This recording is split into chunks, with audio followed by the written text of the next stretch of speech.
I always wanted to be an author. I have always been a very good storyteller, fairly good in communication, but I had no formal training in writing a book. And so I thought being an author was out of reach. And besides, I was told that it takes years to write a good book, and I had no years to spare. I was already pressed for time. I had a very flourishing career as a motivational speaker, and between travel and assignments, I did not have the years to spare to write a book.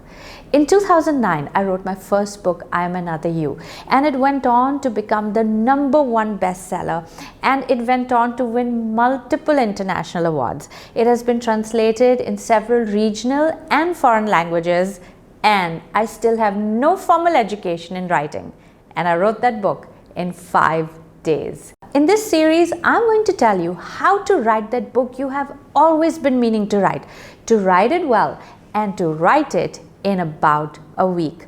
Welcome to my show, How to Write a Book in 8 Days.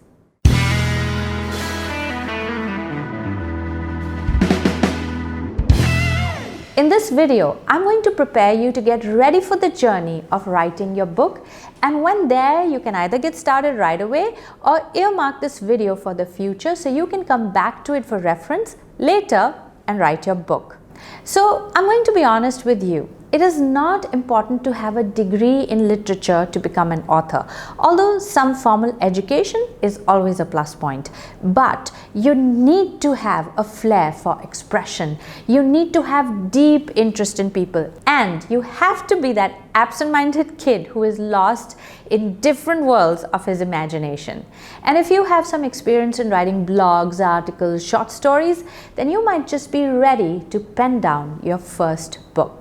I wrote my first book 9 years ago, but before that, I had written over 600 articles for various newspapers and publications for over 10 years.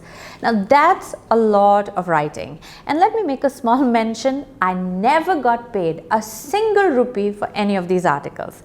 And the thing is that I never asked. I just wrote for fun, but I wrote them professionally. And I wrote fast. So journalists would call me and ask, Priya, can you write an article on, let's say, how to handle difficult people at work? And I would say, yeah. And because I was so busy and I didn't have time, I didn't have much time to write the article. So I would get to it and quickly submit it. And I have found that if you give the job to the busiest person, he will get it done the fastest because he doesn't have time. It's ironic, but it's true. And I was very popular among the journalists and editors. So if someone didn't have the time to write or had a creative block, they would just call Priya Kumar and get it done. How did I get to have so much information and knowledge to write about subjects that didn't even concern me?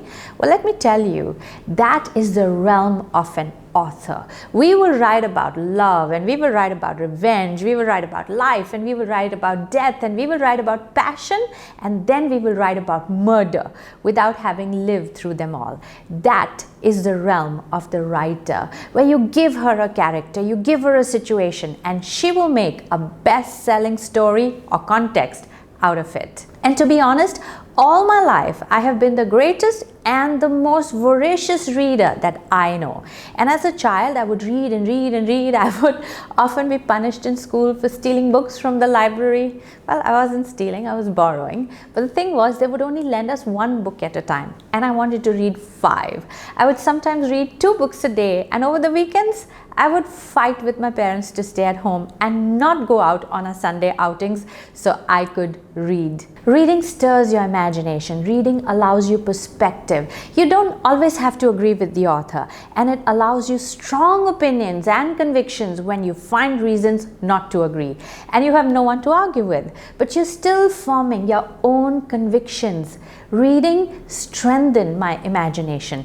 Every few hours, I would be in a different world, more interesting world than mine. Stories have power. Stories have that power. Authors are the most powerful people on the planet.